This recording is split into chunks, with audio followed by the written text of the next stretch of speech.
Ladies and gentlemen, welcome to the joint webinar of the Law Society of Hong Kong and the German Federal Bar. I am Olivia Kong, member of the Law Society's Standing Committee on External Affairs and International Legal Affairs Committee. It is our great honor to have renowned speakers from Hong Kong and Germany to join our webinar today and talk about the developments in the field of legal tech in the two jurisdictions. Before we begin, I would like to remind you some important notes on Zoom webinar. In this webinar, you are automatically muted and in listening mode only. The chat room allows you to send chat messages to the host, panelists, and attendees. And if you have any questions for the speakers, please feel free to type your questions in the Q&A box during or after the presentations. For more detailed instructions regarding the Zoom webinar functions, please refer to the chat message posted by the Law Society Secretariat. Without further ado, may I now invite Mr. C.M. Chan, President of the Law Society of Hong Kong, to extend a warm welcome to the participants. Mr. Chan, please. Thank you, Olivia. President Wessels, distinguished speakers and moderators, ladies and gentlemen, good day. Welcome to the webinar jointly organized by the Law Society of Hong Kong and the German Federal Bar. Exploring new business opportunities for members is one of the Law Society's important tasks. Through the years, we have established extensive connections with lawyers, associations, and legal organizations in different overseas jurisdictions, laying a good foundation for collaboration on activities that are beneficial to the respective members of the legal professions. We have been working closely with the German Federal Bar over the years to advance the legal profession in both jurisdictions. To formalize our commitments to collaborate and support each other, a memorandum of understanding was signed in May 2016. There's no doubt that we will continue our effort in exploring ways to foster collaboration and to strengthen our members' exchanges. Because of the pandemic, almost all the physical seminars and conferences globally have been cancelled. And fortunately, with the help of technology, we are grateful to remain connected and be a part of these invaluable exchange opportunities virtually, unhindered by geographic separation. It is encouraging to know that over 110 legal practitioners from Hong Kong and Germany have registered for today's event. We are very grateful for the overwhelming responses from the overseas counterparts and local members. The extensive use of technology in business transactions and expansion of e-commerce has sparked demands for legal services that are unrestricted by cultural, geographical, and language boundaries over the years. Since the outbreak of COVID-19, we have witnessed how the pandemic has brought challenges on the provision of legal and dispute resolution services. Notwithstanding the disruptions caused by the pandemic, the global legal community has quickly responded to it and looked at ways to assist our members. Court business is an essential public service. The effective, efficient administration of justice is integral to the judiciary's mission to uphold the rule of law. It is incumbent upon the judiciary to closely monitor the changing public health situation with a view to striking a proper balance between protecting public health and maintaining the access to justice. To deal with this, the Law Society maintained close liaison with the judiciary, reflecting the views of members and offering suggestions on how to address issues arising from the general adjournment of court operations during the pandemic, such as expediting the introduction of appropriate technology to facilitate the administration of justice. The Law Society was instrumental in the establishment of government's LegalTech Fund, which is a fund funded by the Hong Kong government, to assist practitioners to equip themselves with technological tools that enable them to continue practice, notwithstanding the public health condition. The Law Society also strives to enhance technology competency in the law and promote legal innovation by organizing a series of events and training courses to help raise practitioners' technical competencies and ethical awareness. I shall leave the time for our distinguished speakers and moderators for an overview of the latest LawTech initiatives in Hong Kong and Germany, and what the two associations have been doing to assist our members to overcome the challenges and seize the opportunities arising from the LawTech development. I hope you will find today's webinar informative and rewarding. Hopefully, when the situation allows, we can meet you all again in person in either Hong Kong or Germany. Thank you for your attention. Thank you, Mr. Chan. May I now invite Dr. Ulrich Wessels, President of the German Federal Bar, to share with us his welcome remarks. Dr. Wessels, please.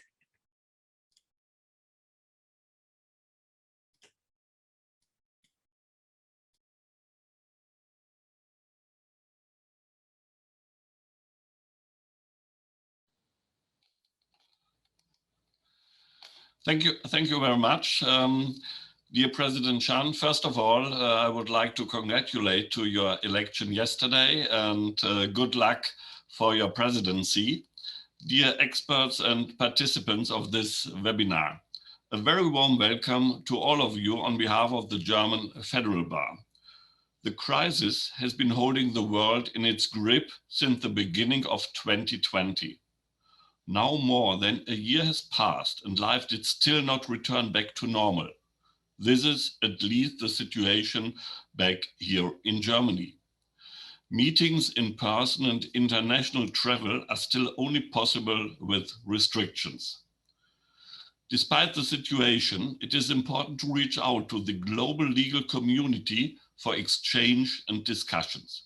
Therefore, I would like to thank the Law Society of Hong Kong for organizing, together with the German Federal Bar, this joint webinar on the very interesting and current topic of legal tech. I'm convinced that the developments in legal tech will significantly change the procedural rules and the work of the legal profession. Allow me shortly to introduce some facts about our organization, the German Federal Bar.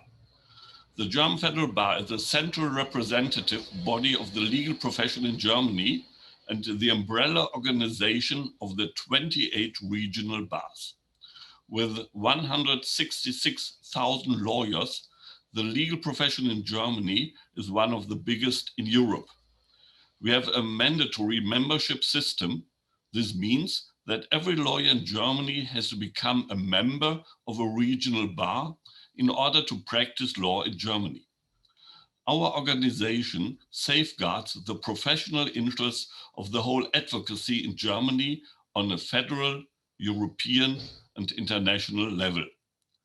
We have been cooperating with the legal profession from different countries around the world for many years. With proceeding globalization, our international activities keep intensifying. Up until today, we are highly involved in international matters concerning the advocacy worldwide. We promote the rule of law and we share our experts with our partners. Of course, we also learn from them just the same way around. A major focus of our international work lies with Asia, as we believe that the development of the legal profession in Asia will gain more and more influence on the developments in Europe and vice versa. The Law Society of Hong Kong is one of our most important partner organizations in Asia. Before the pandemic, the German Federal Bar visited the Law Society of Hong Kong on a regular basis during the opening of the legal year. Representatives of the Law Society of Hong Kong attended our International Lawyers Forum in Berlin in 2016. And 2016, Mr. Chan already mentioned it, our organization entered into a cooperation agreement. And I'm happy and honored to say that our relation has been intensifying with the years. The Law Society of Hong Kong visited us for a workshop in 2019, and since the pandemic, the German Federal Bar participated in the Bar Leaders Round Table and the opening of the legal year organized by the Law Society of Hong Kong. LegalTech is our topic today. We are grateful and look forward to hearing from our experts from Hong Kong and Germany about the latest developments and the basis of legal tech in both jurisdictions.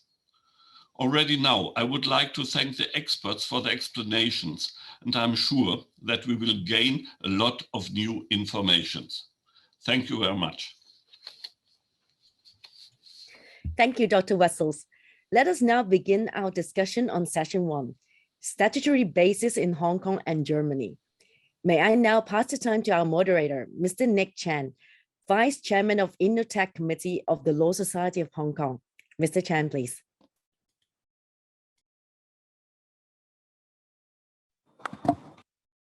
Hello, hi everyone. Thank you, Olivia, President Wessel, President Chan, friends from Germany, from Hong Kong, and friends from all over the world if you're dialing in, not from your home jurisdiction. Welcome. On this topic, I'm pleased to serve as your moderator, and we have 2 superb speakers.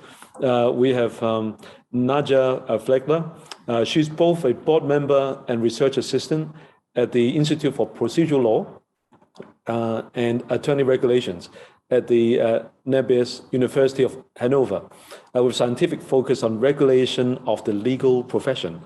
She's writing her doctorate thesis on the topic of liability of the commercial third-party funder. And she's comparing that with the law and development of England and Wales. Nadja, together with Professor Wolf, has published, amongst other things, draft law on the new Legal Tech Act of Germany. Very exciting. We have the next speaker after her is Dr. Thomas So, past president of the Law Society of Hong Kong. Past president Thomas So also have a qualification, admitted to the bar in the PRC, mainland China.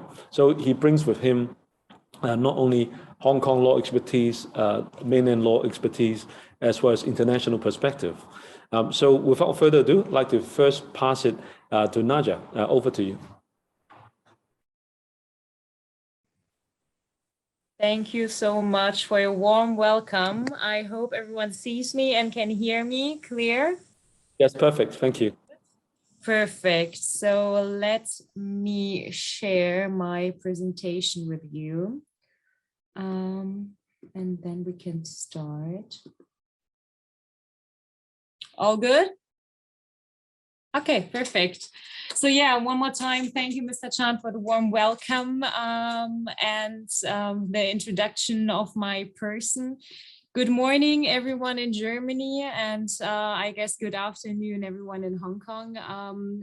I have to mention first that Professor Wolf can't be here with us today, so I will be representing him. He sends his sincere apologies. He really would have liked to give the lecture today and digitally be with you here, but he's prevented due to urgent personal reasons. So I will fill in today pretty spontaneous. Therefore, I hope to be a worth substitute today and have the honor to give you a brief overview over this so-called new German legal tech law. So there are probably just 10 minutes left of my 15 minutes. So let's do a quick start. The new German LegalTech law, as we call it, we're talking about today actually, is called the Act to Promote Consumer-Oriented Offers in the Legal Services Market, and will enter into force in Germany on the 1st October 2021, so pretty soon. The amendments to the law mainly affect the Federal Lawyers Act, the Lawyers Fees Act, and the Act on Out-of-Court Legal Services, so the legal services. And all good. And in terms of content, I would like to address the following amendments today. First, the debt collection term. Second, the admissibility of the contingency fee on the part of lawyers. Third, stronger protection of consumers and information obligations. And last but not least, the amendments on the ancillary service. But before we start with that, I would like to give you a short introduction, a short background regarding this new LegalTech law, which can actually be attributed to the current developments in the so-called LegalTech sector. So what actually happened is that based on debt collection license, LegalTech companies such as Flightride, for example, and I know Dr. Lemke will give you an overview later on over the LegalTech market and the LegalTech companies in Germany. They offer to assert mostly standardized claims against entrepreneurs for consumers on a contingency fee basis in the amount of around about 30%. The extent to which this permissible was disputed, or the extent was to which this is permissible was disputed, and in a decision of the German Federal Court of Justice on Weniger-Miete.de, the German ones, they will know what I'm talking about, the court generally allowed the admissibility of such.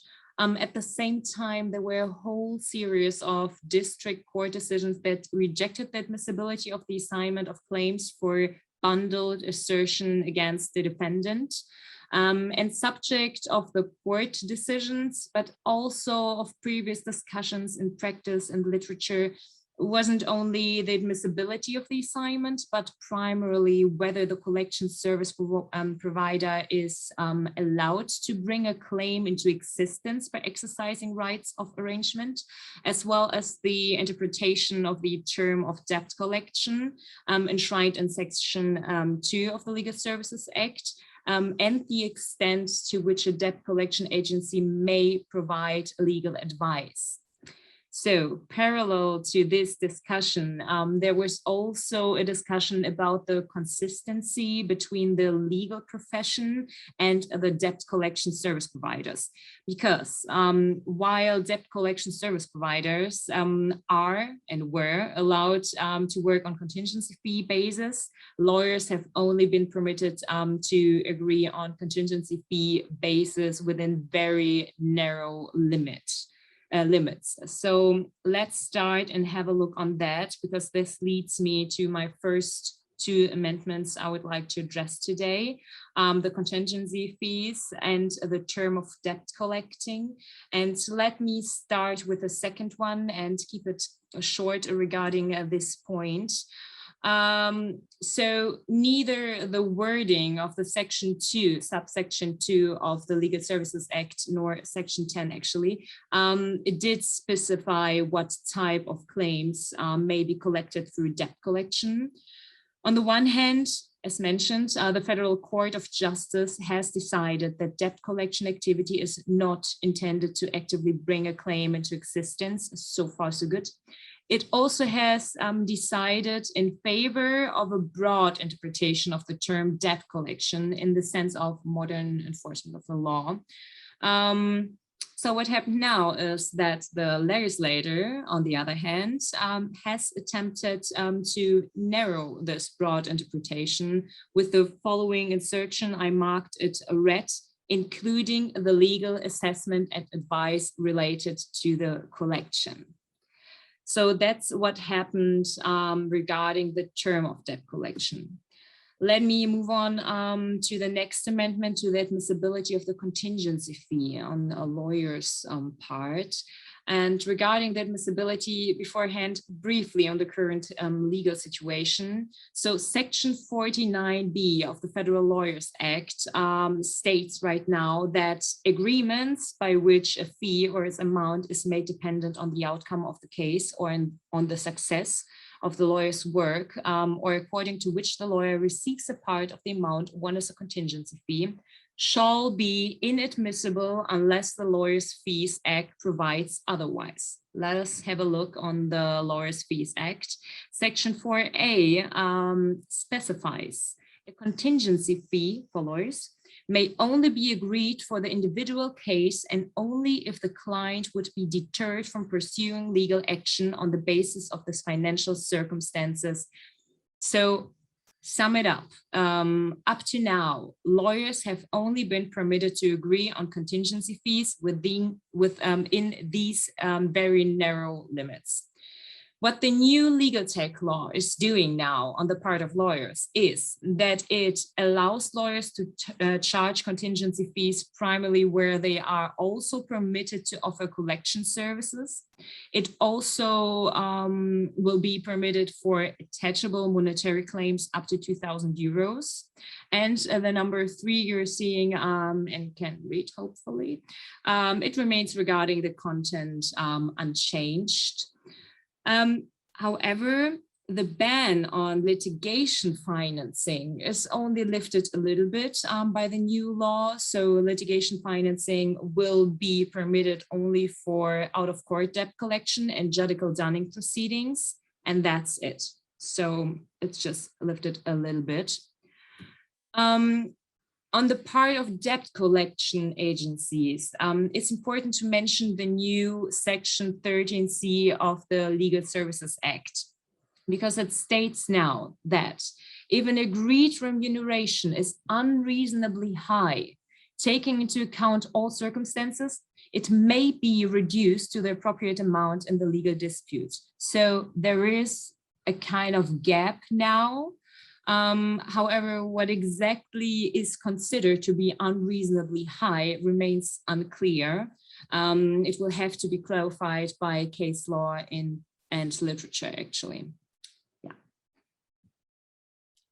Let's move on to the next point, the extended information obligations.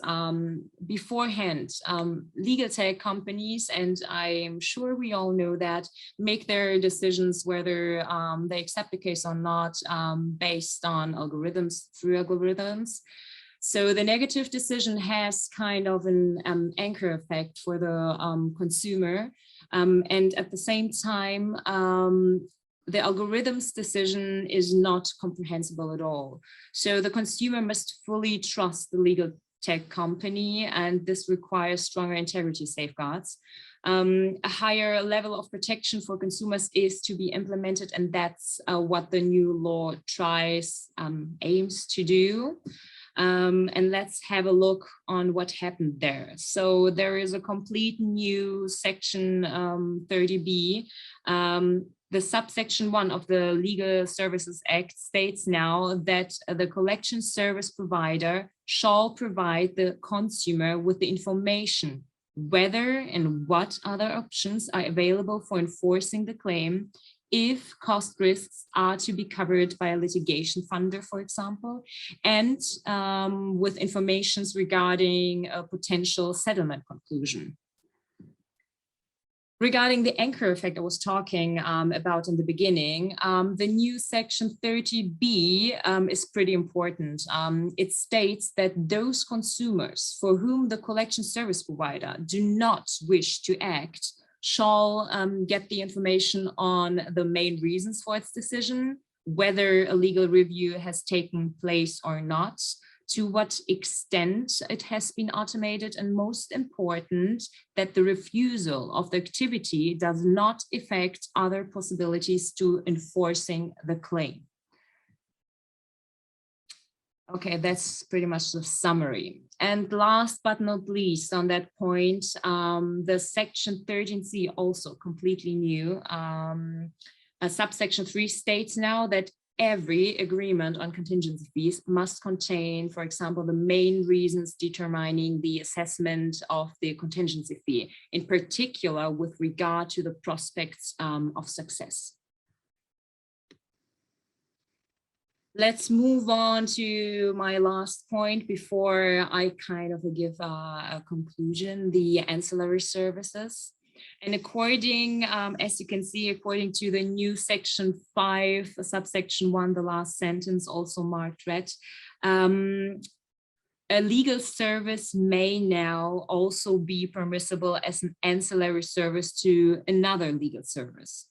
So maybe a little problem about that is neither the explanatory memorandum to the law nor the wording of the section 5 states how far the ancillary legal service extends to the legal service. The uncertainty and also the need for clarification by the courts therefore remains.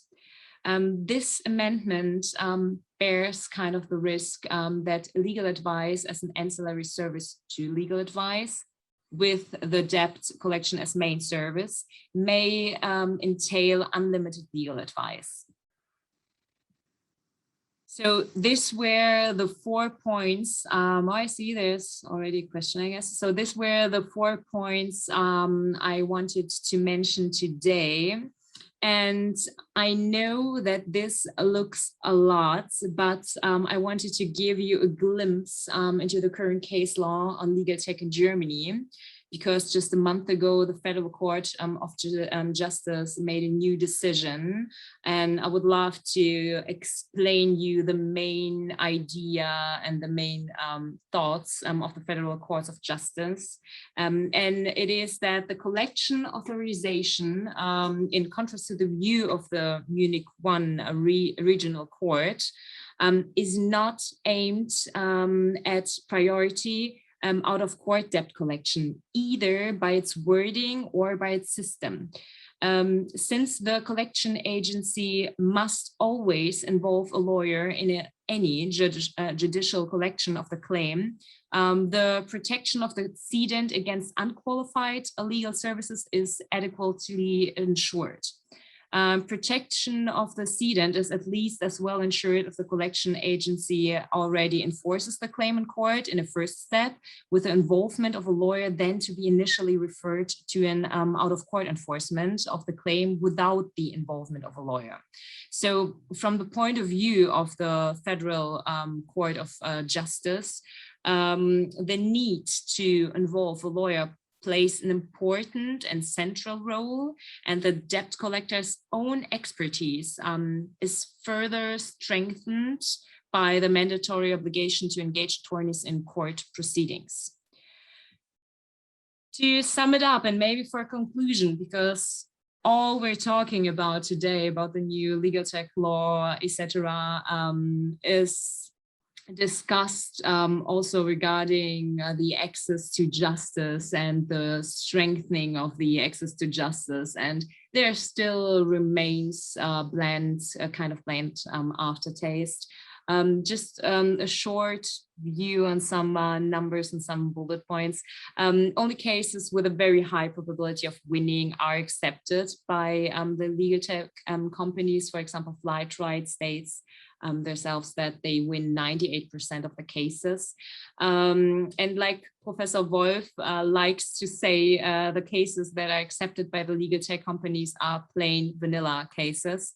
Furthermore, in case of winning, the consumer has not only to pay the success fee, around about 30%, it can be higher, it can be lower than that, but also the entire default interest and also the VAT. So this way, for example, instead of 250 euros, the consumer gets only 160 euros.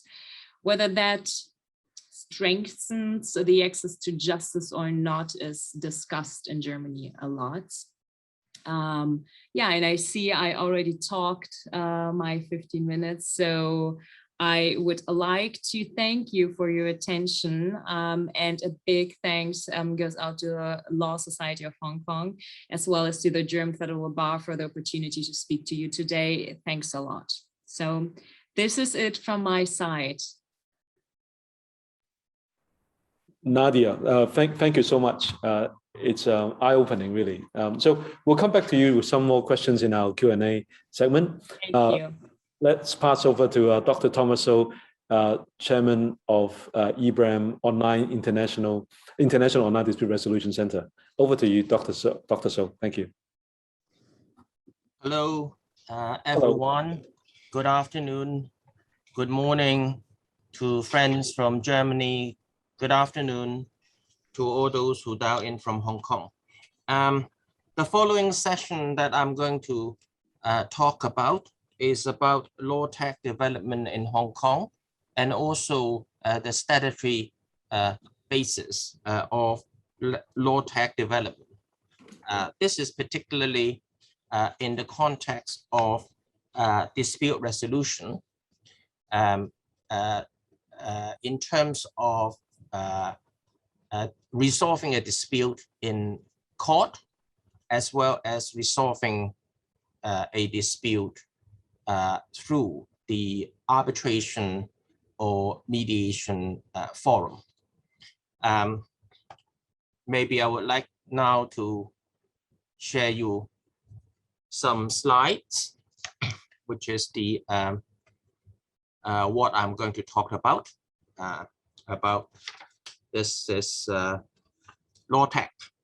Well, borrowing the definition from Law Society of England and Wales on the term law tech,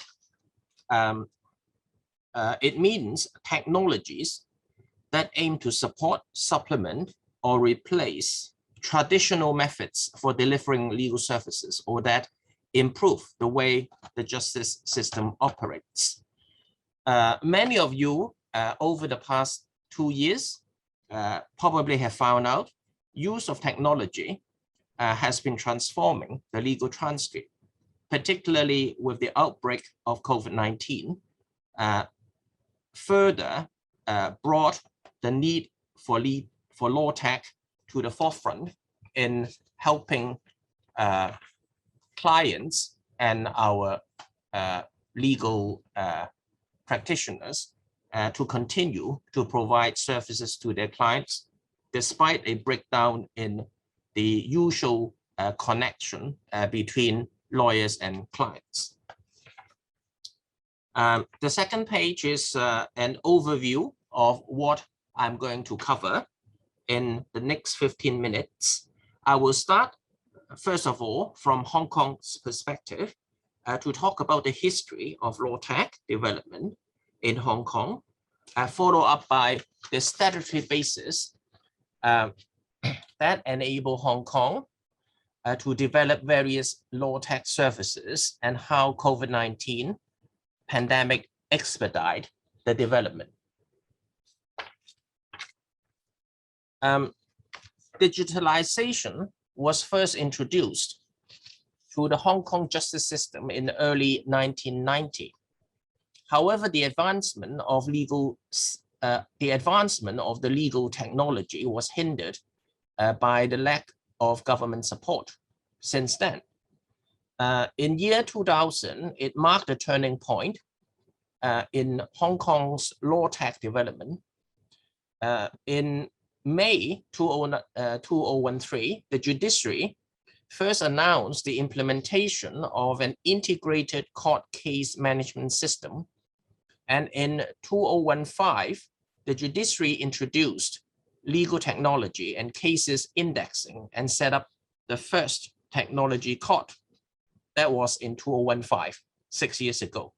But however, up to this day, most local court procedures are still conducted on paper and rely on manual operations.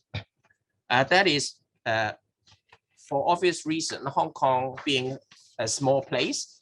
I mean, if you talk to some of our members, they would tell you that if they are required to set aside money to kind of change the way how they run cases and run their business and introduce technology, there's a lot of money for them to spend. Whereas even they are required to still file papers manually. They still need to have what we call a law clerk or somebody to run around from office to the court to deliver bundle of documents.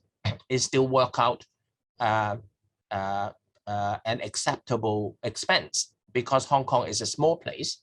So sticking to the traditional way still works. But then because of the pandemic, it suddenly changed how things are being done. Despite Hong Kong being a small place, the court closed down. People started not to gather because of the fear of catching the pandemic. And as a result, the whole traditional way of doing things simply just collapsed. And people are forced to use technology to kind of cross a barrier. And as a result, well, not because of the pandemic, but the trend of using technology, particularly being impacted, I think, by the development of use of technology in the mainland, Hong Kong government started to look at this more seriously.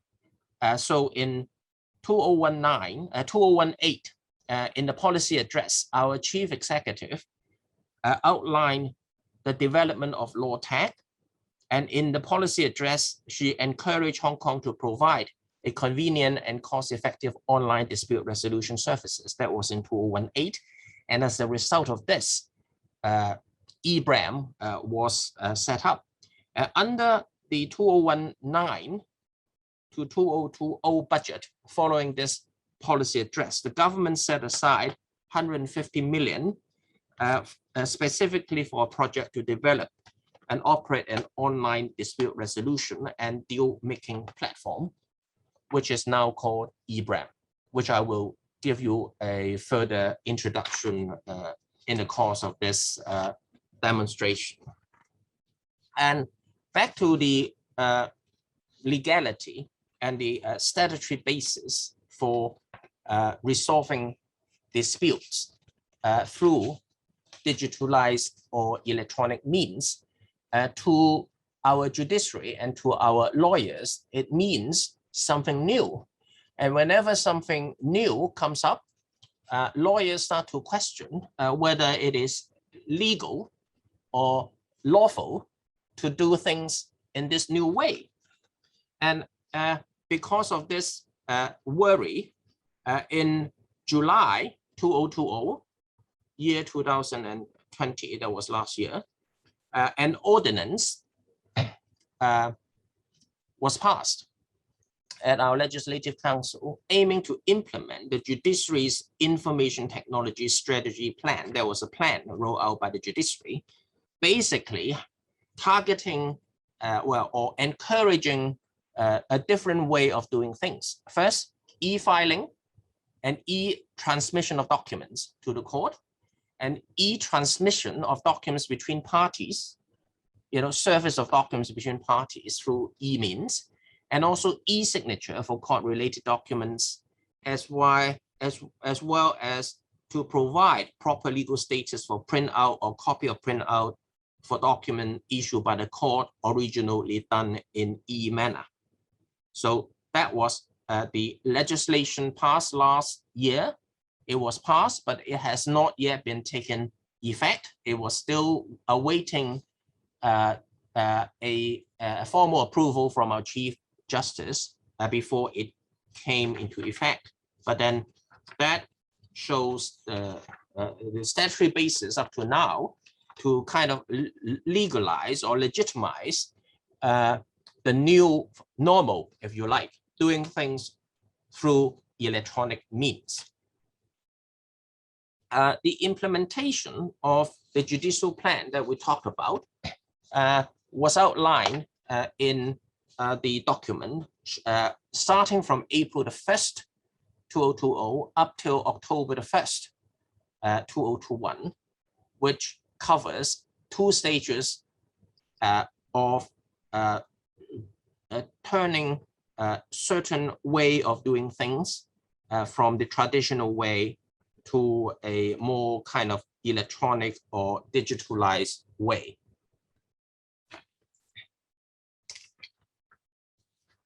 Now we look at a further statutory basis for how dispute resolution or ways of doing things changed, and as a result, we need some legal backing. Apart from the legislation that we talked about that was passed in July last year, there were other legal aspects that is worth mentioning, providing legality and legitimacy to the new normal, if you like. There are two cases worth mentioning.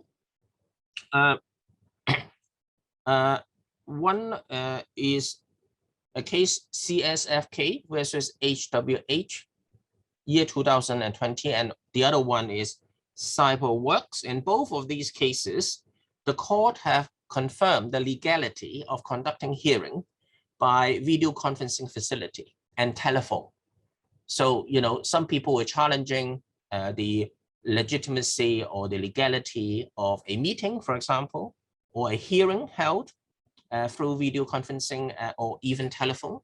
But Hong Kong court in these two cases decided that it was proper and it was legal for hearing to be held through video conferencing facility and telephone. And in the CyberWorks case, the court held that although there was no provision in the High Court Ordinance or the rules of the High Court prohibiting attendance by alternative means other than actual physical attendance in the court. So having a more flexible way of holding, of arranging attendance, for example, through virtual means or electronic means, should not be against the law. Basically, the court upheld that decision, enabling people to continue to use electronic means or virtual hearing to conduct hearing and have meetings and all the rest of it without the fear or worry that such might be challenged in the court for lacking legality or legitimacy. Now, in terms of communications, Order 24 of our rules of the High Court defined document as anything in which information of any description is recorded. And this extends to electronic documents and documents held in the electronic form, including email, text messages, voicemail, word processed documents and database, and documents stored on portable devices such as memory sticks and mobile phone. They are all covered technically under Order 24. So electronic communication, be it email, WhatsApp messages, exchange of communication on social media network, all that account under our Order 24 as communications. So that bit also has no worry under Hong Kong law. Then we move on to talk about e-signing. People now, because of the restrictions, social restrictions, social distancing restrictions, they do not meet as regular as before.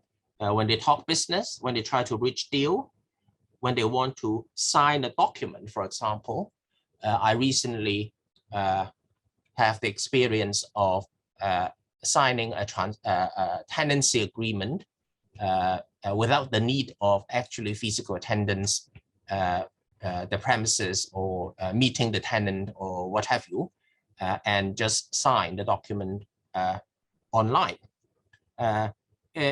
Under Hong Kong law, we have an ordinance called Electronic Transaction Ordinance. It was passed in year 2000, and this permitted expressly e-signature for general business use.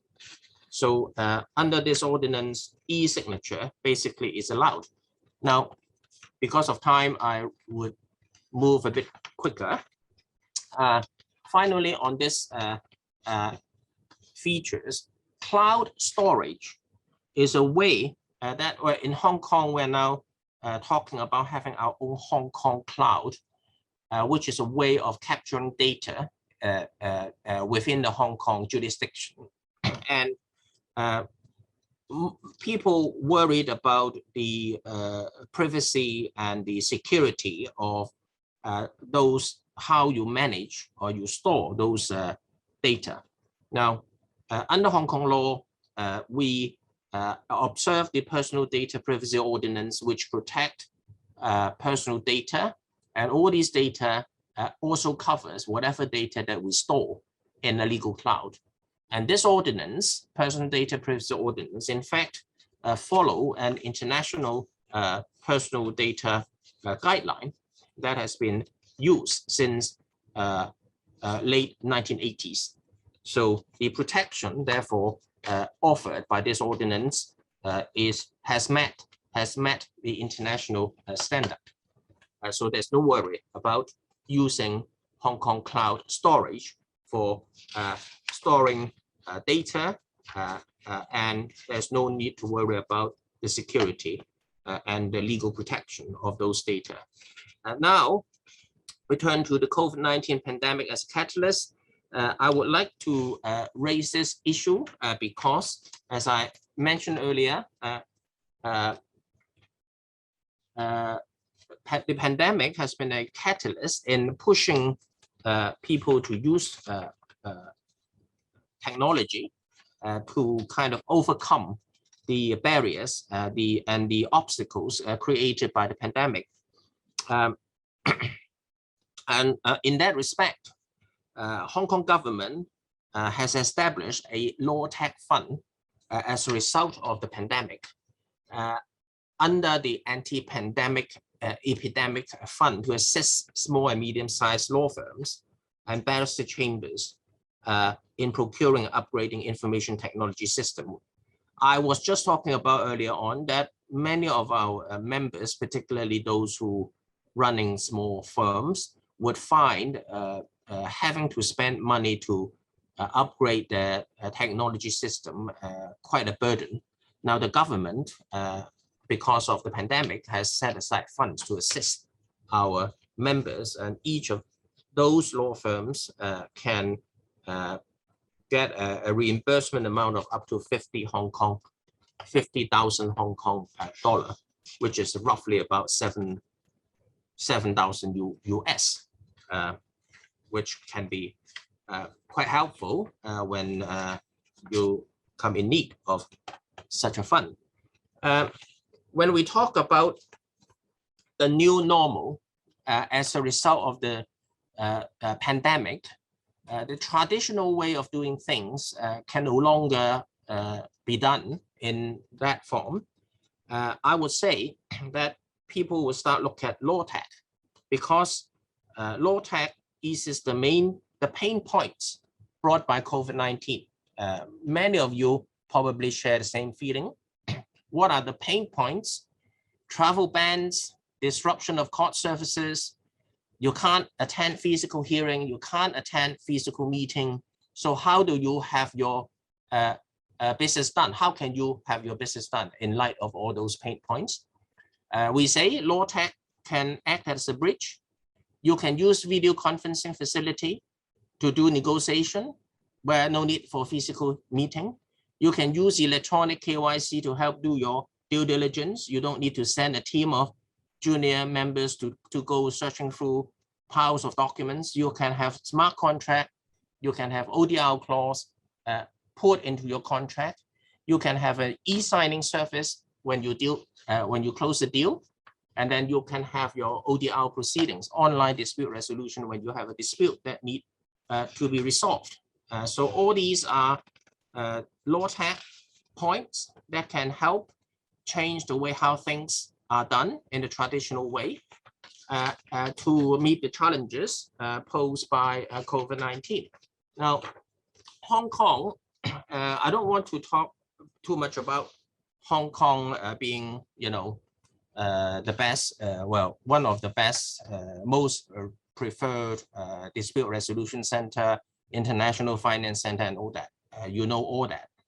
In fact, in our latest China National 14.5 policy and also the Greater Bay Area Initiative Plan, Hong Kong has been named as and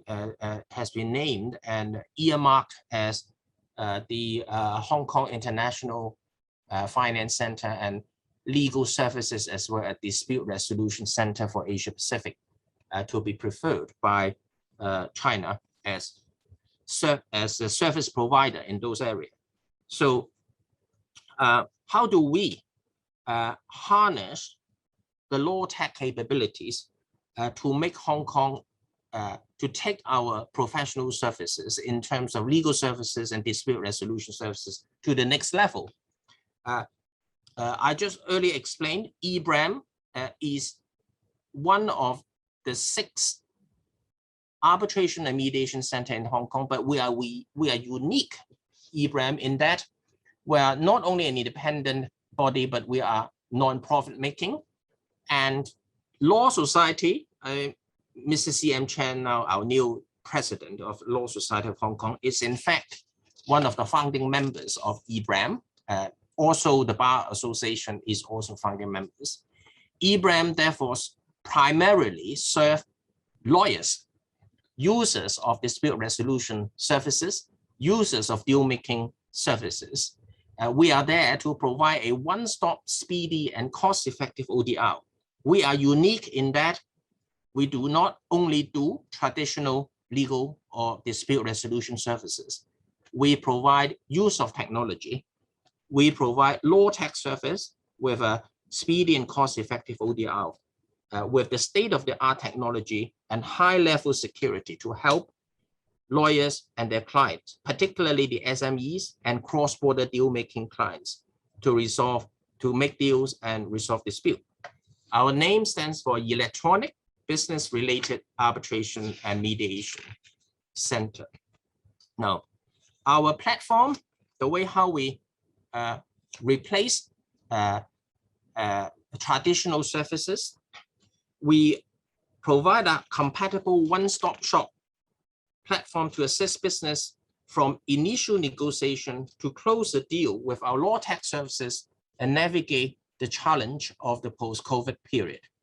We provide secure video conferencing and e-signing services, a multi-tier dispute resolution services, and white label solution to users. Now, in that sense, we do not only do standalone mediation or video or arbitration through online. We also tailor-made a special product specifying dealing with special disputes according to customers' need. And there are 2 examples that I can just show you very quickly. One is a local platform that we rolled out last year. It targets disputes under the sum of $500,000 Hong Kong dollar that was caused by COVID-19. For example, cancellation of wedding, cancellation of bus trip, breach of supply of goods as a result of COVID-19 pandemic, all that. Provided one of the parties is a Hong Kong party, we only charge 200 Hong Kong dollar per person, and the dispute will be resolved within 6 weeks because it is a multi-tier, multi-layer dispute resolution process involving negotiation, mediation, and arbitration, aiming to kind of resolve the dispute within 6 weeks. And we are launching, the COVID-19 one is a local one. We are launching a regional one later on this year. The rules have already been rolled out in June this year, targeting the economies from APAC, cross-border dispute, small amount, again, within $500,000 Hong Kong dollar. We charge roughly $7,000 US dollar to have the dispute resolved in less than 7 weeks. So again, this is a quick multi-layer dispute resolution mechanism aiming to provide cheap, well, I can't say cheap, reasonably priced, quick and efficient dispute resolution services. So looking forward, our roadmap, we try to be a key enabler for cross-border trade under the new normal through our services such as e-signing, ODR platform, and other law tech services, and in the pipeline, including AI translation services, which we hope to roll out later on this year, enabling people to use translation services through machine learning way, which would be quicker and cheaper than manual translation. And next year, early next year, we'll roll out our cloud service and eKYC service. We'll continue to integrate latest technology to enhance our platform and function. And hopefully, we hope to be able to provide services to many of our lawyers association friends, including, of course, from Germany, if you are interested. And before I close, there are two QR codes. If you like, you scan that. The reason, if you scan that, we would like to keep in touch with you because we will be having an online open day, probably in October, where we will reach out, introduce all our products, and let our friends try out some of our new products online. And we like to hear feedback from you all and any other questions that you may have on the technology services that we can provide. I would end this for the time being because of time. I will pass it back to Nick. Thank you, Chairman. Hello again, everyone. Thank you for that great sharing. We learned a lot today. So 43 Deutschmark will get us a free dispute resolution through negotiation, mediation, arbitration, if it is COVID-19 related. That's a really good deal. As long as one party is related to Hong Kong, they're welcome, right, to use the service. Is that right, Dr. So?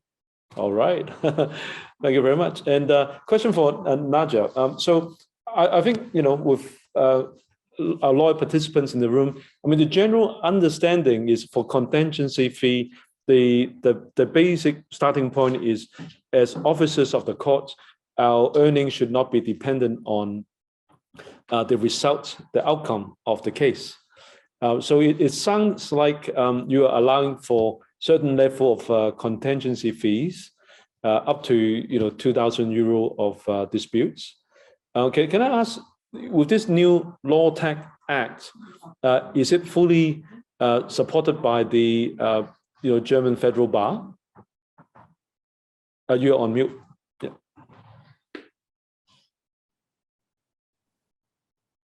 Thank you so much. Actually, there were plenty of discussions on that. Above all, there were lots of discussions whether it not damages, but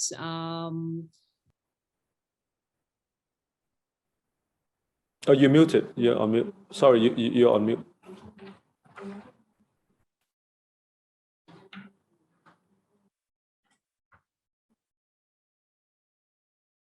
Hong Kong unmute 佢，mute 咗。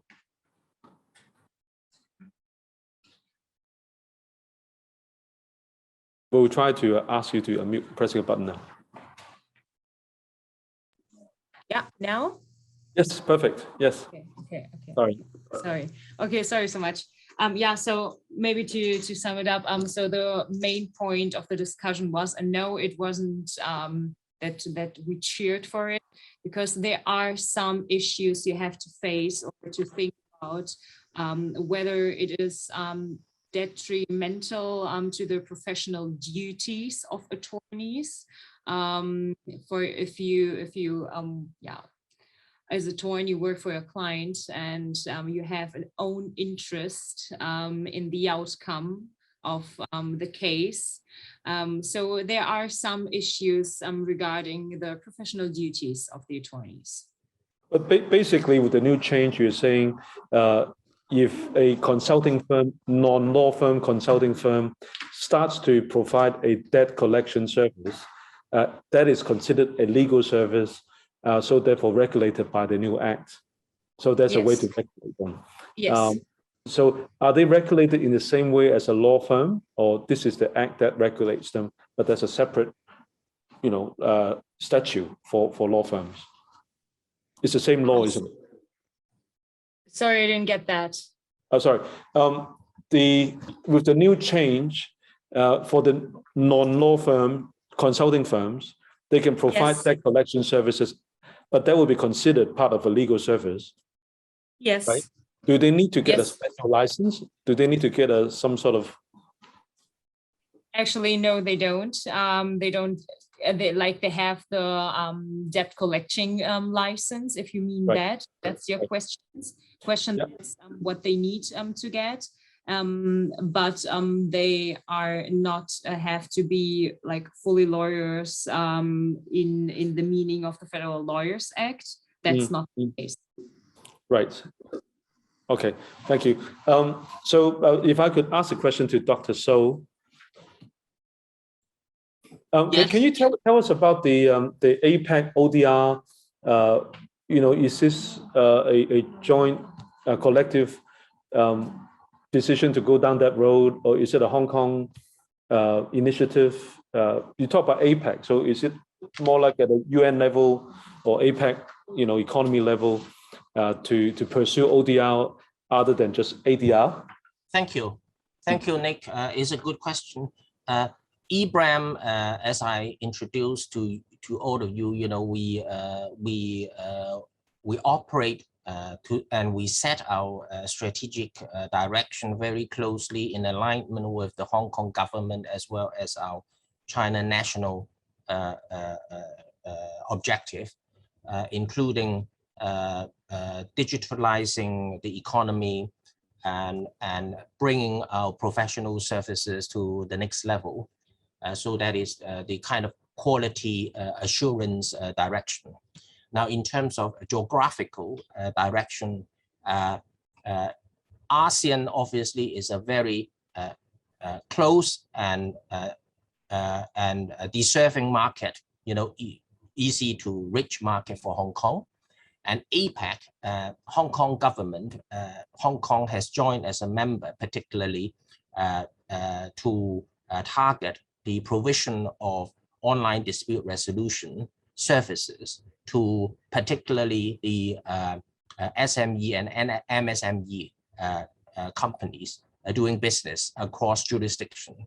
The reason why we do that is that the survey over the past 10 years discovered that 90% of the small and medium amount of the dispute involving the APEC economies are unresolved because of cost issue. So as a result, there is a huge demand from APEC economies to have a workable and efficient and cost-effective ODR machinery to serve their demand.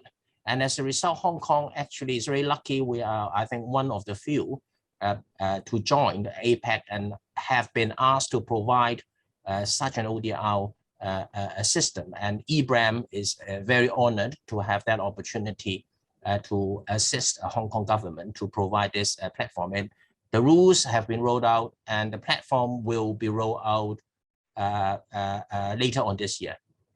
That's terrific. Can I ask, can friends from the German bar join your panel of arbitrators and mediators, Dr. So? Oh, yes. Oh, yeah. Well, we welcome mediators and arbitrators from all jurisdictions to join. They would be asked to attend a training session to learn how to use our EBRAM online platform. You'll be able, even if you're sitting in Germany, you'll be able to run the arbitration or mediation through online. Maybe you're resolving a dispute, for example, someone from Indonesia and another one from Mongolia, right? It would be interesting.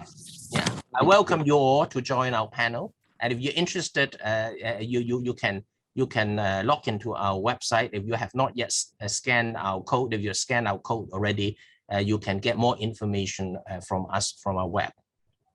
You talked about on slide 16 a white label solution. Are you suggesting a another arbitration center based in Germany or other parts of the world could, make use of the back end of your engine, your AI, your technology? Yeah, that's correct. We are although we do primarily we help clients to resolve their dispute. We operate as an online arbitration mediation center ourselves, but we also provide a technical solution to other arbitration centers. We have signed. I see there's a question asking us whether we have in cooperation with SCI, South China Arbitration Center. We have signed an MOU. In fact, next week we are going up and sign a further MOU with them. We would be working together if they need our technical support. For example, if they have something like the COVID-19 or something like the APEC solution that they need to design a multi-tier dispute resolution system online to serve their client, we'll be happy to assist. Well, thank you. That's all the time we have today. We'll pass on to the second session. Thank you, Nadia. Thank you, Dr. Thomaso. Thank you. Thank you, Nadia. Thank you. Back to you, Olivia. Thank you. Thank you very much for the valuable insights from which I am sure we have benefited greatly. Now, moving right along, allow me to introduce the moderator of session 2, Ms. Svetlana Swarokonvova, Senior Legal Advisor of International Department of the German Federal Bar. This session will discuss the legal tech market in Hong Kong and Germany. Ms. Swaronkova, please. Thank you very much. A warm welcome to everybody. Welcome to our second session on the topic of legal tech market in Hong Kong and Germany. And please allow me to introduce myself very shortly. My name is Svetlana Shavronkova. It's very hard to pronounce this in the for Asian people, also for Germans sometimes. So in short, also Lana. I am Senior Legal Advisor at the International Department of the German Federal Bar, responsible for our relation to our Asia-Pacific partners and Israel. And I am happy to guide you today through the second session.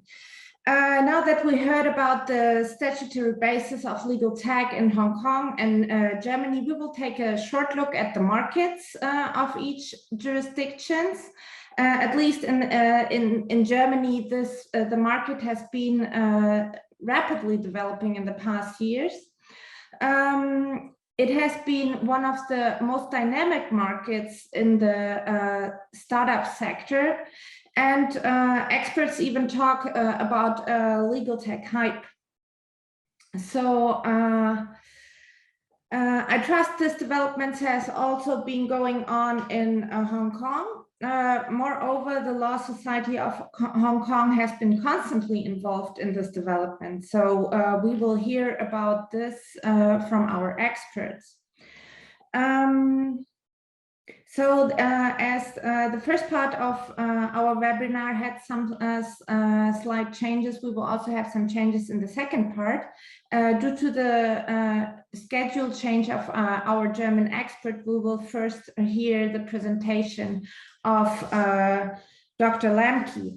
Dr. Lamke has been elected as Vice President of the German Federal Bar in 2019. He's also President of the Hamburg Regional Bar since 2018. And he is Vice Chair of the Future of Legal Profession and Legal Services Committee at the Council of Bars and Law Societies of Europe, or in short, the CCBE. He is partner at the Hamburg Law Office of Heiser and Struck and holds the specialist lawyer title in intellectual property rights and information technology law. Dr. Lamke, please, I invite you, speak to us, the floor is yours. Yeah, ladies and gentlemen, I hope you can hear me and I hope you can see my presentation. A warm welcome to all participants who dialed in for this webinar. To be honest, I don't know if I'm an expert in legal tech because I'm a lawyer. I'm basically a regular lawyer, and I do my business as many other lawyers do for quite some time, but I due to my activities as a lawyer specialized on IT law and as a lawyer involved in IT projects, I have a special focus on legal tech too. So basically, I can only echo the words of Dr. Wessels earlier today. The Law Society of Hong Kong is one of our most important partners in Asia, and I'm pleased to introduce to you the German legal tech market in our joint webinar. The term, I hope this works, the term legal technology or legal tech for short describes a wide range of different IT products and services. They are united by the common reference to legal services. But how and to what extent they support the legal profession or even replace substantial service areas which lawyers offer to their clients differs widely. By the way, this picture you see here, this is was my first laptop. It weighed, I think, about 5 kilos or so, and I wrote my doctoral thesis on it. And I actually took it with me to my first law firm where I started working, and the partners were not amused because they thought it's not a good development for lawyers to type their actions and pleadings themselves, but that changed. Like other industries, legal profession in Germany integrated PCs into its workflows beginning in the 1970s. Initially, word processing programs were developed. I actually used not Microsoft Word, but WordPerfect on this system. By the end of the 1970s, the first lawyer-specific software programs were developed, such as Annotext in 1978 and RA, that would stand for Rechtsanwalt Lawyer Micro in 1982. The first steps from the 80s onwards can be described as Legal Tech 1.0, which lasted at least a decade. As technology increased, the legal profession continued to evolve in this direction. In 1999, the legislator reformed the German professional law and abolished the so-called location requirement. Until then, lawyers were only allowed to litigate in the court district in which they were admitted to the bar. This, along with the increasing prevalence of the internet, enabled lawyers to reach a larger market and thus encouraged lawyers to invest and innovate. And the development of law-specific software accelerated, and the beginning of the millennium saw the emerge of the first online databases for legal research and other law firm organization systems. What you see here is a screenshot from the German laws and the internet operated by the Federal Ministry of Justice, and you see the logos or trademarks of the two major online research platforms, US and Back Online. Basically, this we can call the Legal Tech 2.0 area. But since 2014, the number of startups in the industry has grown faster and faster. By the mid-2016, it had grown to 550 legal tech companies worldwide, most of which emerged in the United States. Germany initially lagged behind this development. In 2015, only about 20 legal tech companies were counted. In 2016, however, the number had already risen to 33 companies. Today, we count more than 150 legal tech startups on the German market. We basically have arrived at Legal Tech 3.0. Companies offer a wide range of products and services, such as legal databases, marketplaces for lawyers, where you can basically acquire clients, analysis of documents, e-discovery, document drafting, law firm software, legal outsourcing, bundling and enforcement of similar claims for consumers, like in the diesel actions that you might have heard of, the actions against the German automotive manufacturers, or bundled claims for companies, for example, in cases where a higher number of companies claim damages due to illegal cartel actions by their suppliers. Basically, we differ between legal tech or legal to business, legal to legal, and legal to consumer services and products. And in the following, I will introduce to you three German or some German startups for each area. Please note that the presentation, and that is my personal disclaimer, is only of exemplary nature. I do not intend to express any recommendation or preference on behalf of the German federal bar. This is not basically an advertising block. However, we start with the legal to business sector. First to mention is, or as an example, is the company Brighter. Brighter offers legal automation software which, with a wide range of services. The aim is to automate the legal assessment of factual and legal issues in order to simplify the decision-making process in legal matters. The basis for this are so-called rule engines. Rule engines can reduce the complexity or frequently occurring similar cases, and they are rule related and thus ultimately shorten the decision-making process. And we have the fintech developer Troy. They offer so-called customer-friendly debt collection, a so-called customer-friendly debt collection platform intended to optimize the customer experience. During the collection phase, the company's platform uses marketing and customer relationship management, CRM software, and AI-driven targeting and debt collection expertise to preserve the relationship between the client and customers, enabling clients to recover receivables and improve customer satisfaction. Another example for legal to business is a company called User-Centrics. It's a content management platform that enables companies to obtain, manage, and document user content in a privacy-compliant manner with a specific interface, real-time monitoring, detailed opt-in tests, and on-page opt-in optimization tools. User-Centrics offers a service to map transparent consent management and to ensure compliance with the EU General Data Protection Regulation. In the legal to legal area, we see service providers such as Things Thinking from Karlsruhe in Germany with their product Samantha. Samantha is a tool that analyzes texts on a semantic level by using AI.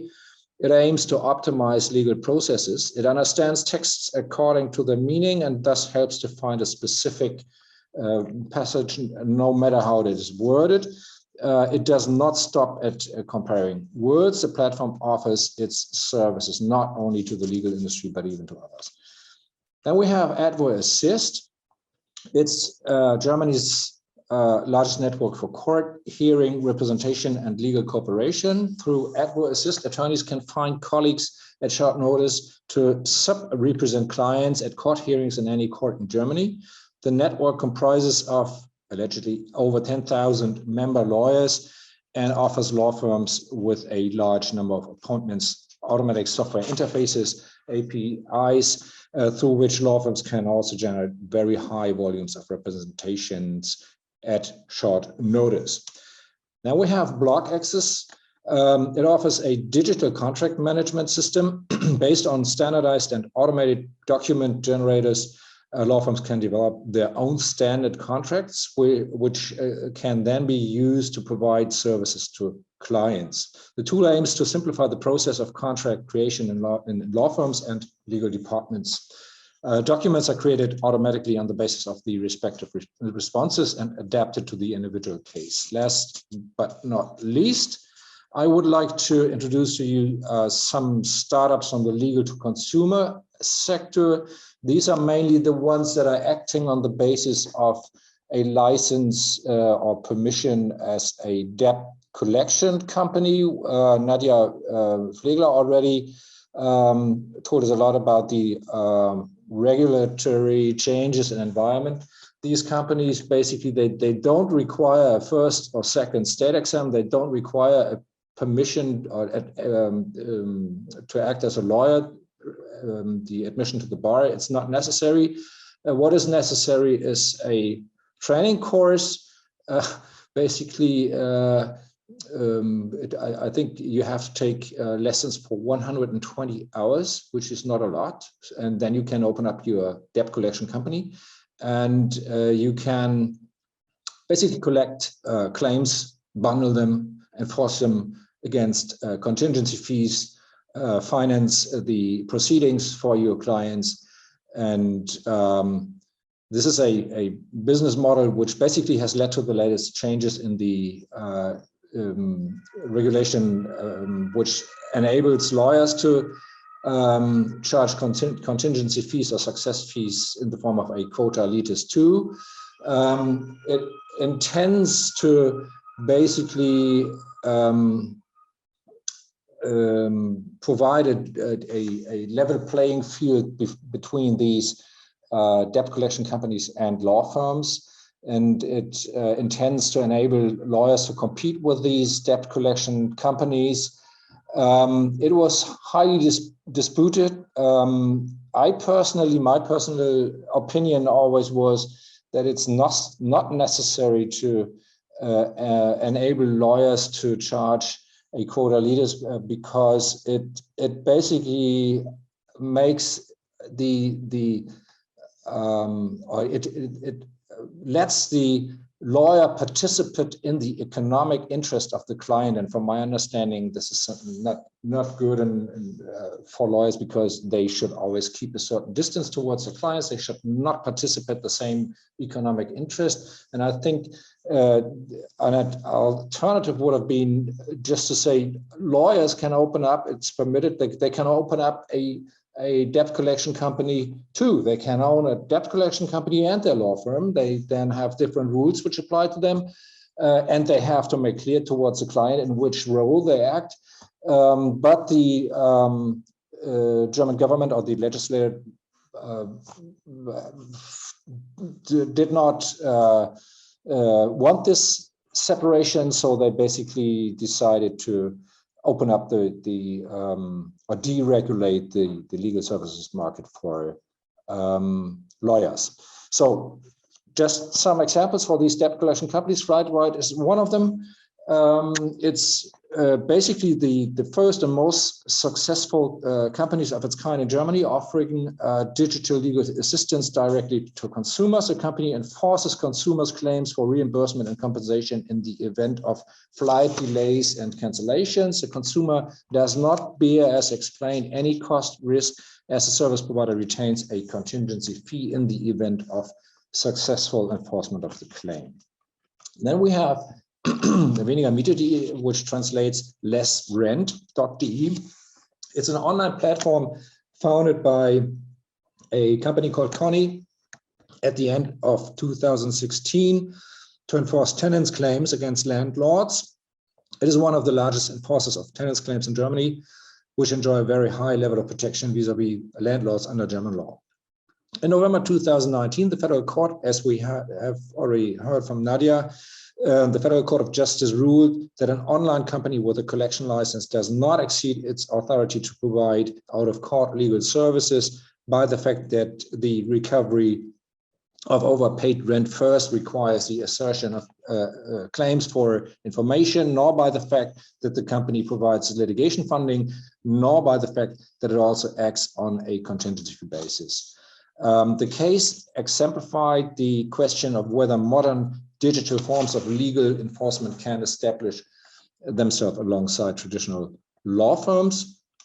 The last example is a company called MyRide. It's an online platform founded by some of the founders of Flightwide to enforce consumers' rights in the connection with the German car industry's diesel emission scandal, but also in other fields of law. And I once had a meeting with them, and they explained to me that they want to be the one-stop shop in Germany for the consumers' claim and others claim enforcement. So that's really a new and strong legal market that was established here. We will have to see if the latest developments in the German legislation will in fact enable lawyers to compete with these companies, and we will see what kind of influences will have on the lawyers' work and on their role they play in society. However, this was the advertising block for private legal tech companies. What I still want to mention is that even the German government, they don't really,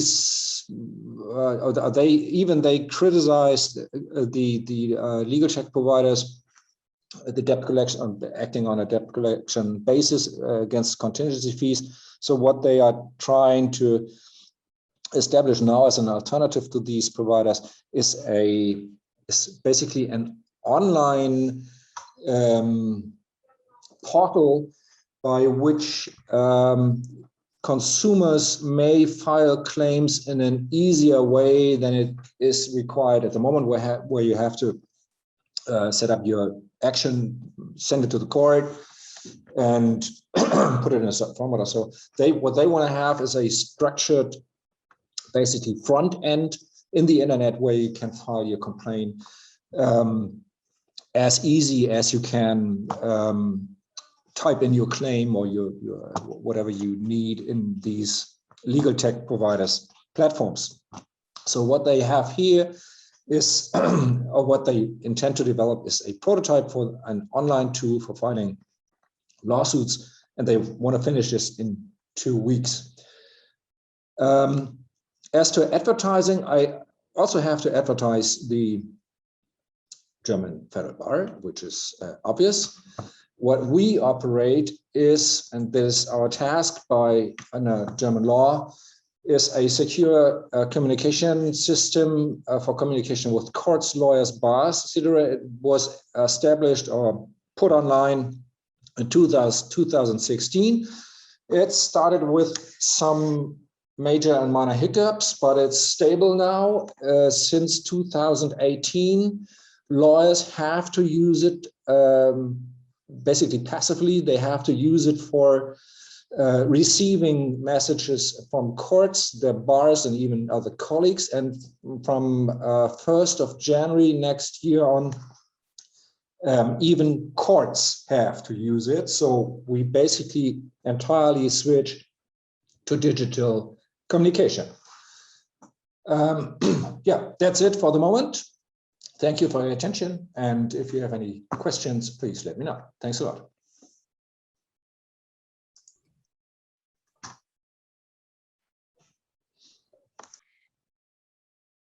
Thank you, Dr. Lemke. And now we will turn to the legal tech market in Hong Kong. With us today is Mr. Amirali Nazir. He's Vice President of the Law Society of Hong Kong. Mr. Nazir is a solicitor admitted in Hong Kong, England and Wales, and he is practicing under the name and style of Nazir's trademark. His principal areas of practice are dispute resolution and commercial law. He chairs, among others, the Society's Untitled Committee and the Solicitors Indemnity Fund Limited. Mr. Nazir was previously counselor to the president of the UEA and is at present the regional secretary of the UEA for Hong Kong, China, and neighboring countries. He's also a council member of the IBA. So, Mr. Nazir, please talk to us about the latest developments on the Hong Kong legal tech market and your work at the Untitled Committee of the Society. Please, the floor is yours. Okay, got my slide. Yeah. Okay, I'm going to, although I have a lot of slides, I'm going to rush through it rather quickly because it's more pictorial rather than a legal, a lengthy presentation. So I'm really going to highlight some of the work that we at the Law Society have been doing, led by the Untitled Committee, which is a group of young members who are interested in Untitled legal tech. So we've looked at the primary client management functions required by a law firm. In its essence are these. You start off with the client database, KYC, conflict management when you onboard the client. Then you have all those in the green, the money laundering, receiving payment, receiving money. And then you have the document handling and storage, and finally communication. Those are the key client management functions within a law firm. This is our court of final appeal, just to give you an introduction to access to justice and digitization of justice. We're talking about digitization of justice, and that's our interaction with lawyers and the courts. Then you're really talking about technology, which is suited both to the lawyers and parties. And we've introduced technology into the courts to allow video conferencing facilities by telephone, by video, and we've gone through a steep learning curve for that. The second stage for digitization is the rules that are necessary to implement technology within the court system.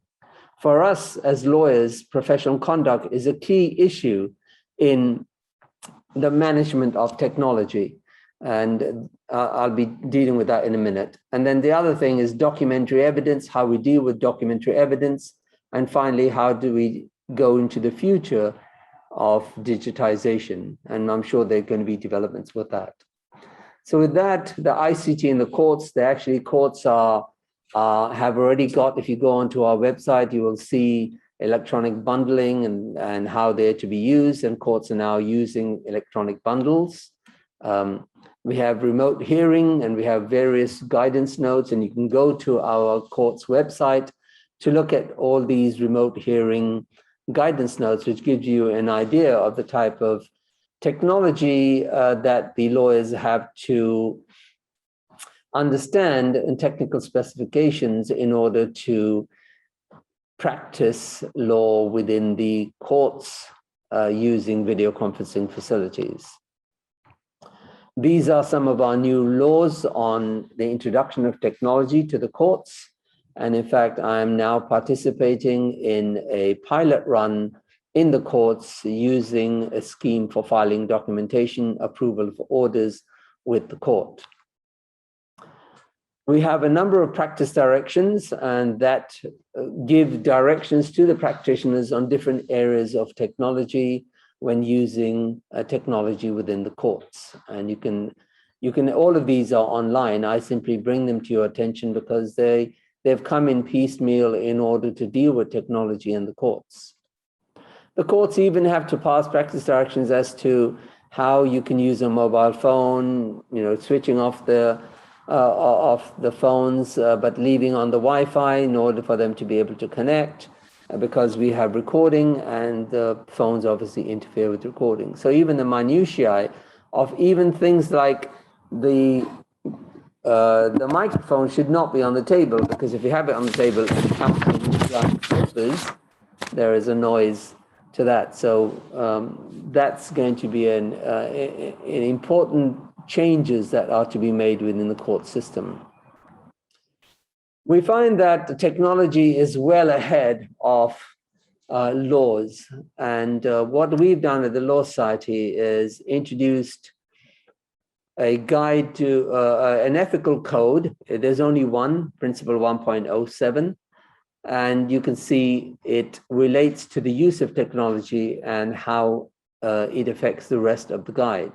We find that the best way to address the issue of technology and lawyers is through the Guide to Professional Conduct, because to change the laws takes much, much longer, 2, 3, maybe 5 years.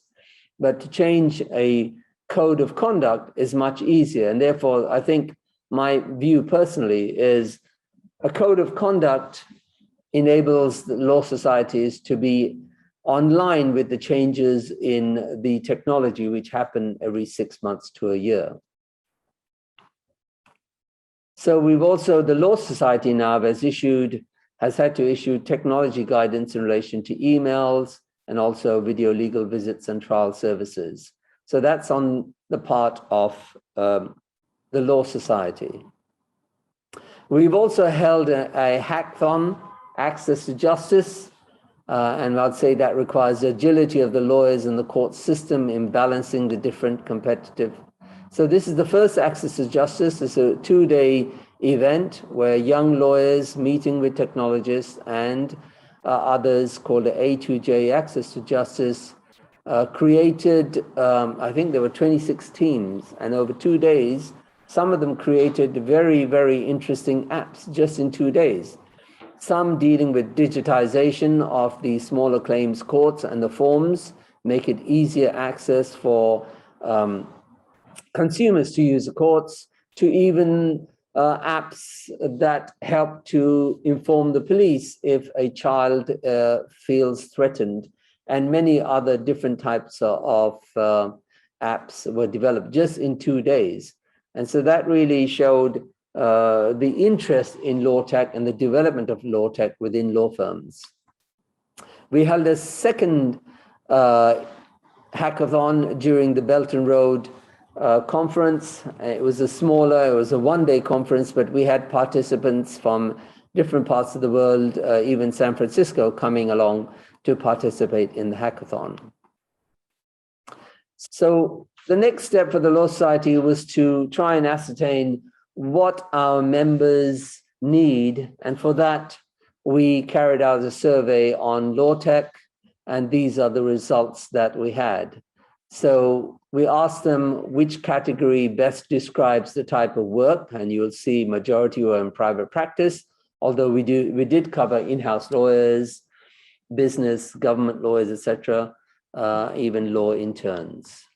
We then looked at their motivators and drivers for innovation, and you'll see that they deem it to be competitive edge, to be high priority, as well as talent attraction.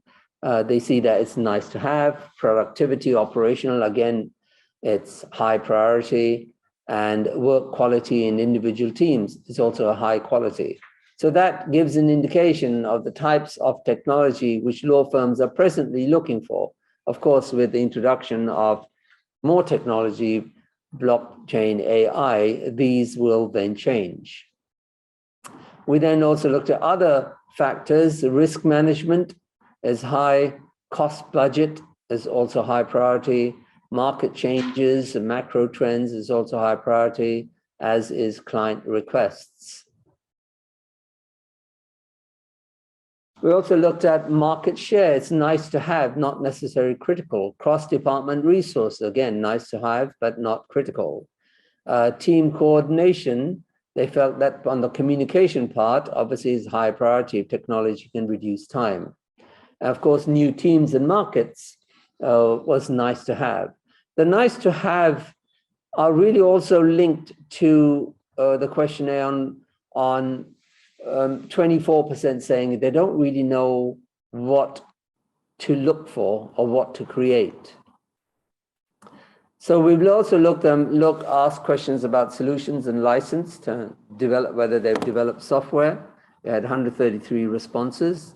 So you can see majority seems to be on document storage management, legal research, and document execution and review. And as I said, 24%, 18% say I do not know, which is quite interesting. Solutions to be planned, again, primarily is I do not know. So they don't really know which way to go. Not surprising, because you don't know which way technology would develop, but it is still focused on document management, document review, and document execution. So as to percentage and how much budget there is, you can see that the majority do not know, you know, you can see the percentage is not really very high in relation to implemented technology.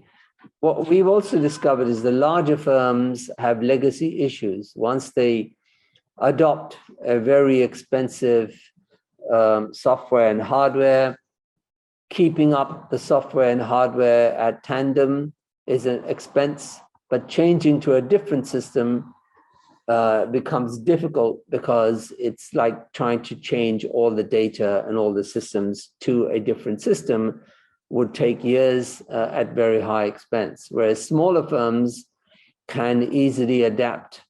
Therefore, smaller term firms can be more agile with new technology if they put in sufficient budget for technology. These then are the trends that we have in relation to money. You can see it's not really that high, and unless lawyers know which way they're going to budget and which way they're going to spend, it's a difficult question to address. And then again, we've asked questions like, staffing, expertise, talent, headcount, do they agree? Funding, assigned innovation budget, again, partially agree and strongly agree are correct. Leadership, top-down mandates, again, partially agree. Operational resources, cultural, good ideas not recognized, structural, and time as well. So those are issues that firms really need to address when looking at the type of software that they'll be looking at. These are the type of people that responded and their roles. So it gives you an idea of what their management level, whether they're managers, implementation, or they're users. We also looked at different practice areas in their responses, and you can see majority were corporate general group, commercial, compliance comes next highest, intellectual property after that, and banking and finance. So it's mostly commercial. Okay, these are the legal teams. This is the geographical areas that were covered. You can see mainland China is 23%. We also asked questions about talent supporting, and these are results, primarily is project managers, legal operations.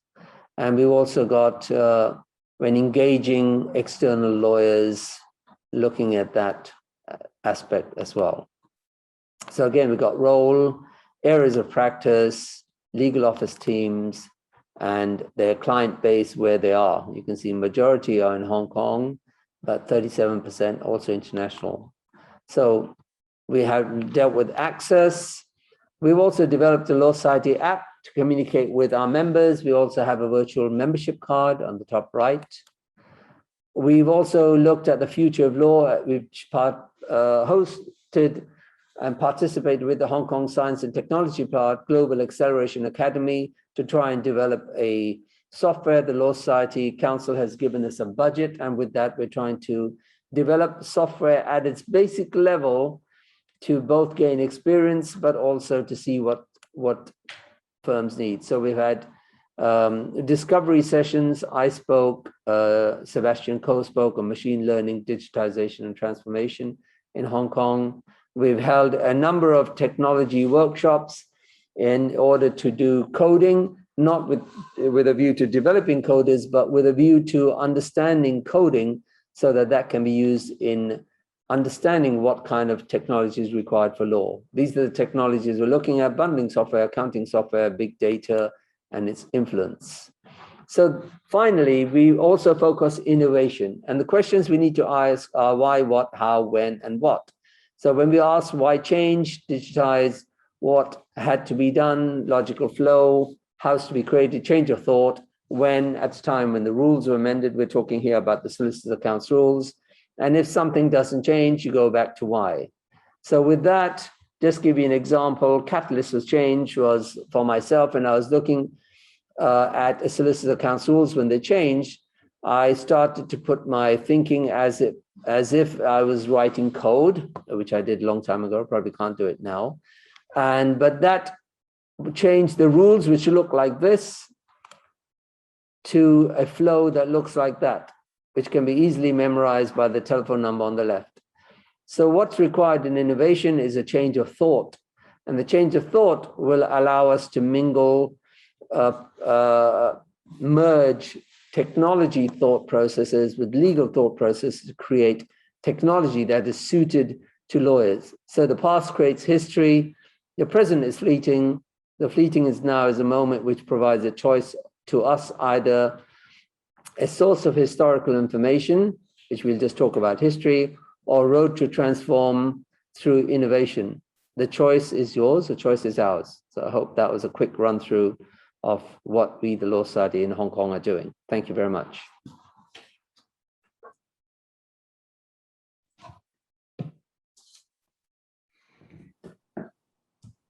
Thank you, Mr. Nazir. Oh, I have to turn on. Sorry, I had to look for the camera button. I would like to ask you one question. As Dr. Lemke told us before, the German legal profession, or there is a big discussion amongst the German legal profession with regard to the L2C sector, when there are services provided with this debt collection licenses, where you have maybe where there are bundling cases which are not as lucrative for lawyers. Our legal profession, they have some resentments against that. So they think that this is maybe taking away too much of their own market, so that small law firms maybe have trouble to survive this this change in the market. And you talked to us very much about the acceptance of LegalTech to support the work of lawyers and also the legal departments of the companies. But how about the sector lawyer to client? Is it discussed among the legal profession in Hong Kong? We have an introduction of somebody who's trying to induce finding a lawyer. There are people who are trying to develop apps which allows consumers to find a lawyer. We don't actually have debt collection because lawyers can't share fees, and so that's not allowed. Although if it's related to litigation, that's not allowed. But you can, in effect, have contingency if it's not related to litigation. That means you're not actually commencing litigation, but simply seeking to collect monies through encouraging them, etc. So that's not really a breach of our code. But we would not allow fee sharing with others because that would be contingency fee or fee sharing. So at the moment, our laws do not allow that. And we don't have, I mean, we do have, you can have a debt collector because lawyers actually, so long as they're not holding themselves out as lawyers, then I don't think that is a problem for us. For us, is a lawyer should not be doing something which is in breach of his code and therefore not, sharing his fees with anybody else. But if somebody sets up a debt collection agency by themselves, so long as they don't hold themselves out as lawyers or putting forward legal advice, then that's not protected. Mm-hmm. I see. And are there any other resentments from the legal profession? Because you have been talking very much about the acceptance, but Yes. Are there discussion points where people think, oh no, maybe this concept or this service is not such a good idea, which has been pushing forward? We don't really have a service provider that's entered the market, so we don't have the resentment yet. Okay, I see. That's why. Very interesting. So this is a very profound difference between the markets. We learn something new as we get a new agent coming into the market. Then, of course, lawyers will make complaints to the Law Society, ask the Law Society to take action. Yes, but at the moment we don't really have that. Okay, I see. And then I have another question with regard to your activities with the hackathon. So you are working together also with the universities, or because I saw that the participants are pretty young, so very young people. Or do you also work together with the startups which actually established in the Hong Kong market? So yeah. how is it there? We didn't actually establish with the universities. It was a totally all Law Society event. But we did invite law firms to mix with students. In fact, we had one all-girls team, which is school students. We allowed anyone to participate. Oh. And they actually won the New York hackathon, the International New York Hackathon, New York. So they didn't win this one, but they were, that's a level of participation. And we asked the law firms to put teams together themselves. So we weren't actually working with any universities, although we did have students. And our lawyers look young anyway. That's true. That's true. That's a very big advantage in Asia in general. You keep looking young, and of course it's very impressive because I know that the US market for LegalTech is a pretty mature market. So, and if the Hong Kong candidates want something, so it really means something. Yes, thank you very much. And with a look on the watch, I can see that we are already a little bit overdue in time. So this is why I would like to conclude the second session at this point of time. And thank you very much. And I'm giving back to Olivia. Thank you very much for the fruitful sharing, which has greatly inspired us. Now, before today's webinar comes to an end, may I invite Dr. Ulrich Wessels, President of the German Federal Bar, to deliver his closing remarks. Dr. Wessels, please.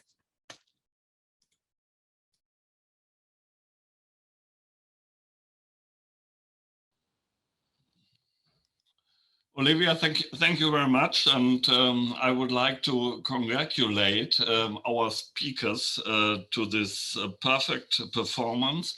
And of course, thank you very much to all participants at this webinar. I think in the past 2 hours, we have exchanged important informations and opinions, and I'm sure that will enrich our work of our organizations and the legal profession in the respective jurisdictions. And we looked a little bit into the future, and as I said at the beginning, I'm quite sure we will have sort of transformation in our legal profession and the working of the legal profession and in the jurisdiction. But the fact that we have found a way to meet with each other and to continue our cooperation in these difficult times shows that our bond of friendship cannot be broken by the pandemic. And of course, we miss the on-site interaction, which we had before the pandemic and during our international conferences and delegation visits. Our virtual meetings cannot and will not substitute our meetings in person. And I hope we can resume international travel next year and meet in person. And by the end, I would like to thank you, to give my thanks and great thanks to the Law Society of Hong Kong for the efforts to make this webinar happen. I think for everyone, it's a pleasure to have been part of this webinar, and stay safe and healthy, and goodbye from Germany. And thank you very much and hope to see you soon. Thank you, Dr. Wessels.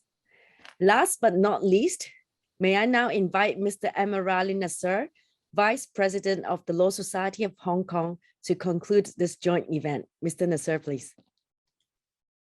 Thank you, Olivia. Olivia is one of our younger lawyers, as you can see. President Ulrich Wessels, distinguished speakers, moderators, ladies and gentlemen.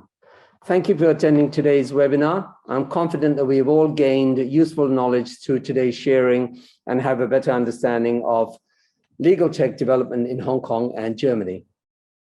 As our president, Mr. CM Chan, said earlier, we are grateful to have opportunity to organize the first joint event with the German Federal Bar since the MOU signed in 2016. I'm sure this is just the beginning of our collaboration, and we will definitely continue our effort to create more opportunities for legal and professional exchanges among our respective members. I do remember meeting with the German Federal Bar at various international events in Korea and Cambodia, Law Asia, etc. And we discussed your development of the technology at the time. You also were kind enough to invite us to Germany, our previous president, Ms. Melissa Pang, to Germany to see your system. So thank you for that. In addition to the use of technology in the legal sector, a major development for the legal service market in the Guangdong, Hong Kong, Greater Bay Area, and that's a key development recently, in order to assist worldwide legal practitioners, especially from the overseas jurisdiction, gain a clearer understanding of this vital dynamic initiative and to help them better prepare for growth and opportunities, the Law Society of Hong Kong will be organizing a complimentary webinar on the GBA development for our members and overseas friends on 16th September, and you are most welcome to join us. So please do mark that date, 16th of September, 2021. It's going to be very interesting.